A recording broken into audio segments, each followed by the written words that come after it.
has to do with management and leadership. The potential for us to grow agriculture is quite significant. What you find is in Nigeria, you have a lot of smallholder farmers who are growing their little bits, and the aggregate of that is really what feeds us. So that's the problem. That is where the problem is. So there are a lot of inefficiencies within that system. The value chain we're talking about now is to see how do you offtake these farmers into adding the value to their produce. How do you get the tomatoes and how do you get the projects? There are people who are coming into the country now who have made massive investments into greenhouses to grow tomatoes. They're looking not only at growing tomatoes, but actually getting closer to the markets so that you don't have to bring tomatoes all the way from the north into Lagos. Now, that is a shift in technology. There are people who are now organizing farmers into what you call community services and putting up outgrower schemes. So for a lot of farmers like our friend here, what is important for farming in Nigeria is to get into that whole community or cooperative type of arrangement. And then you form an outgrower scheme in which you have someone who will offtake your produce either into processing and adding value. Once you can do that, not only do you ensure that you have a good source of produce, but you also have a good source of income. So the large multinationals here who depend on agri-products can begin to do stuff, like in tomatoes you've mentioned. A big thing now is the issue of high-quality cassava flour and starch.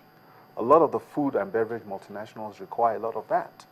But they require people who can organize these farmers into smallholder groups, set up outgrower schemes so that you have farm settlements and farmers are managed within that settlement. So you grow what you can and then you know you're selling into a pool. And that way, the farmers can ensure that their incomes are secured and they have a ready source to market. More importantly, the banks now have a better understanding of that value chain because they know you have an offtake who's a multinational and they can finance that scheme and they can finance those inputs. And I know that the PAMSEC in Lagos State is doing a lot of work in that area, and they have quite a few farm settlement schemes right outside Lagos where they've specialized in not only crop production, some of them have specialized in animal husbandry, and one of the largest pig farms in Nigeria is actually out there in Ikorodu. And I think really that's the future because the big money, the investment money is now beginning to come into Nigeria. Another multinational now is spending $2 billion investing in Kogi State, producing starch and cassava flour. So what we're seeing now is the introduction of these huge farmers who are coming in with their equipment and their technology, but again, they also rely on the smallholder farmers.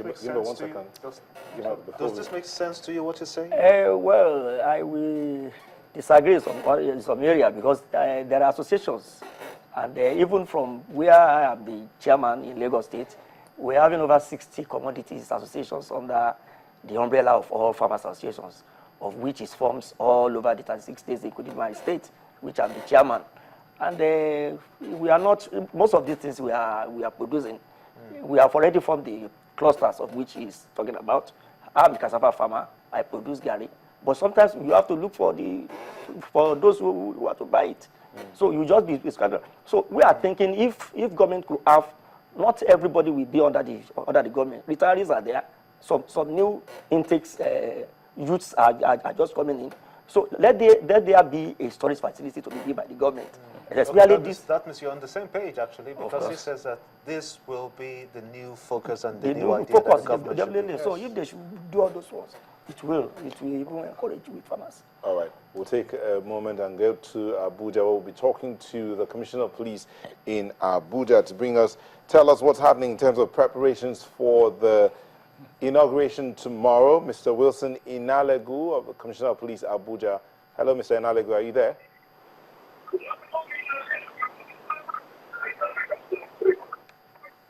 Mr. Inalegu, thank you for joining us on Nigeria 2015, the inauguration. What is the state of preparation of the police for tomorrow's event?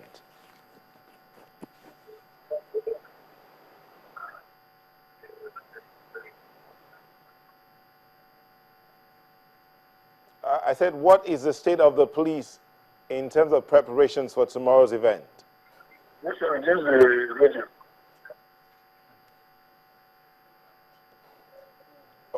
Well, we understand the roads around the Eagle Square have been cordoned off, and the entire Eagle Square has been cordoned off. But we want to know in what areas that the police has had to take extra measures to ensure that the event tomorrow is smooth.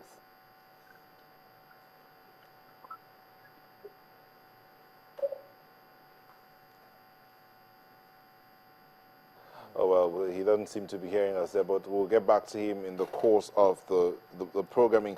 Let's come back to the studio as we talk to the economist here. Between Mr. Adebajo and Mr. Iwani, tell us, in terms of managing the economy, I mean, so much, how do you say now?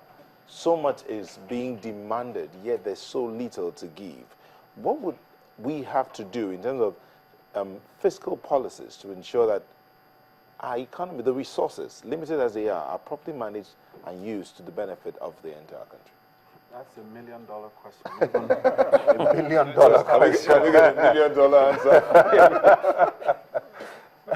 I think you've hit the nail on the head, and I think Bismarck will shed a lot more light on this.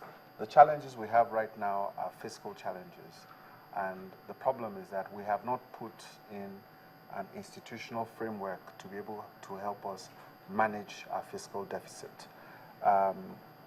We mentioned about 27 trillion being available to the government over the last 4 years. Unfortunately, 42 to 45% of that money was spent paying salaries. So, and that's on consumption. So what we need to put in place is to be able to strengthen the fiscal framework to be able to help us manage this counter-cyclical effects of the oil prices. We've set up a sovereign wealth fund, but in that sovereign wealth fund, the stabilization fund is only $200 million. We need at least $10 billion in that stabilization fund. So, and I think that is really where the challenge for this government is, to be able to put in place a sustainable fiscal management framework. Now they've talked about the Oronsoye report, shrinking the size of the government.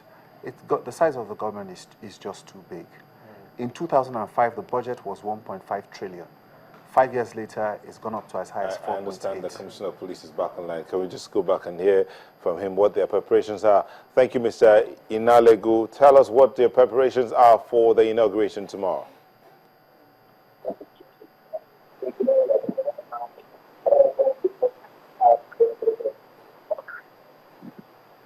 Okay.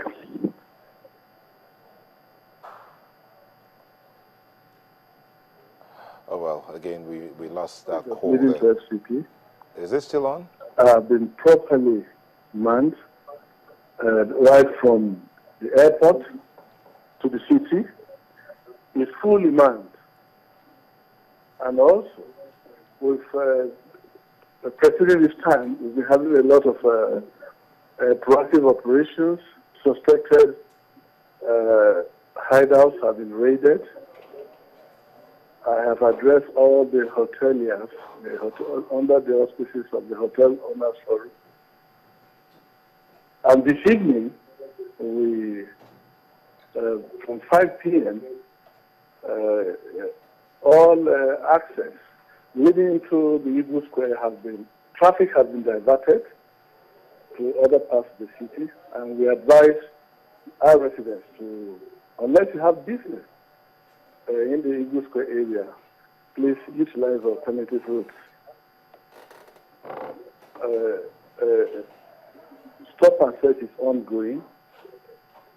And what we have done, again, in addition to this, because of the pressure that will be brought on the traffic in other parts of the city, we've deployed a large number of officers well trained so that they can withstand the pressure that traffic, this lockdown, may cause in other parts of the city. So right now, the operation, as far as we're concerned, is on. People continue to call us, to alert us of anything, and we are very happy about that. But so far, we are very set, we're really set, and we're ready to go.